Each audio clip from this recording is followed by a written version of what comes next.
Topic है द्रव्यमान क्षति। द्रव्यमान क्षति को समझते हैं तो सबसे पहले नाभिक पर चलते हैं। तो एक नाभिक है और नाभिक में हम भली भांति जानते हैं कि उसमें नाभिक के केंद्र में प्रोटॉन और न्यूट्रॉन होते हैं, यानी P+N। तो कहानी ये है कि अगर न्यूट्रॉन और प्रोटॉन को जोड़ा जाए तो सिंपली अगर मैथमेटिक्स रूल देखा जाए तो ये जो है P+N के बराबर होना चाहिए ये पूरा नाभिक।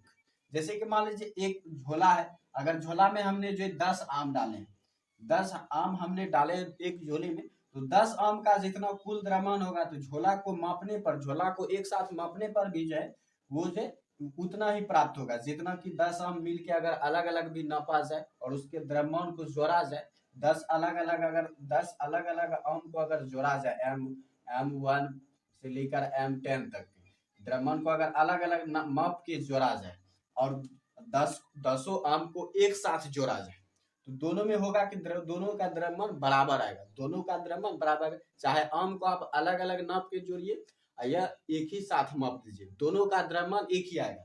लेकिन इसमें क्या होता है, इसमें होता है कि नाभिक के अंदर ही होता है प्रोटॉन और न्यूट्रॉन। इसलिए सिंपली अगर देखा जाए तो नाभिक का द्रव्यमान जो है प्रोटॉन और न्यूट्रॉन के द्रव्यमान के बराबर होना चाहिए। इन दोनों को जोड़ देंगे तो नाभिक का द्रव्यमान प्राप्त होना चाहिए।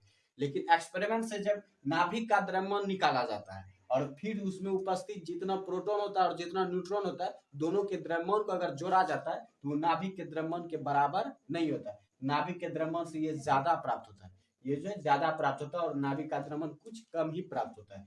यही जो द्रव्यमान में अंतर हो जाता है इसी को द्रव्यमान क्षति कहा जाता है।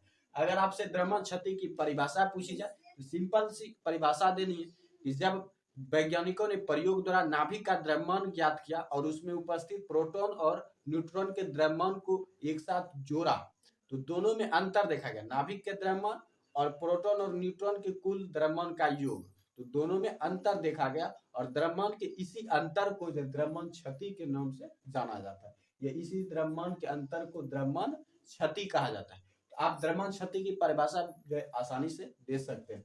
और याद रखिएगा कि बड़ा कौन होता है, ज्यादा कौन होता है, तो ज्यादा प्रोटॉन और न्यूट्रॉन के द्रव्यमान का योग ही होता है, ये ज्यादा होता है और नाभिक का द्रव्यमान कम होता है। इसलिए याद रखिए कभी कभी ऑब्जेक्टिव में पूछ देता है कि ज्यादा कौन होता है, नाभिक का द्रव्यमान या प्रोटॉन और न्यूट्रॉन के द्रव्यमान का योग। तो द्रव्यमान ज्यादा इसी का होता है, प्रोटॉन और न्यूट्रॉन के द्रव्यमान का योग, ये कम होता है।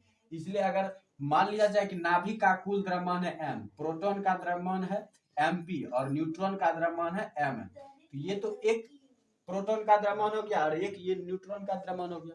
अब अगर कुल द्रव्यमान की बात की जाए तो एक रूल है Z बराबर E बराबर P, यानी इलेक्ट्रॉन और प्रोटॉन की संख्या जो परमाणु संख्या के बराबर होता है। और दूसरा रूल है कि A बराबर P+N, यानी द्रव्यमान संख्या जो प्रोटॉन संख्या और न्यूट्रॉन संख्या के बराबर होता है। उसी तरह अगर P के जगह पे हम Z भी लिख सकते हैं क्योंकि परमाणु संख्या और प्रोटॉन संख्या दोनों बराबर होता है, इसलिए A बराबर हो जाएगा,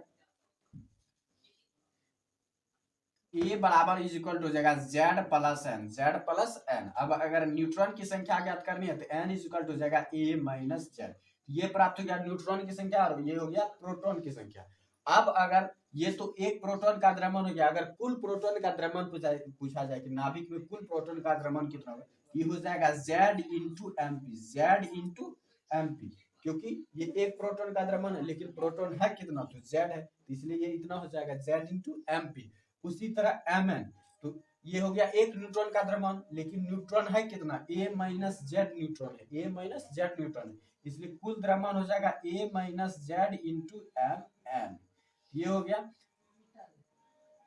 इसलिए जो अब अगर रूल का देखा जाए द्रव्यमान क्षेत्र की परिभाषा क्या कहती है कि नाभिक का द्रव्यमान छोटा होता है, इसलिए M हो जाएगा स्मॉलर देन किससे, तो इन दोनों के द्रव्यमान के योग से। तो प्रोटॉन का द्रव्यमान है Z/MP प्लस हो जाएगा A-Z/Mn,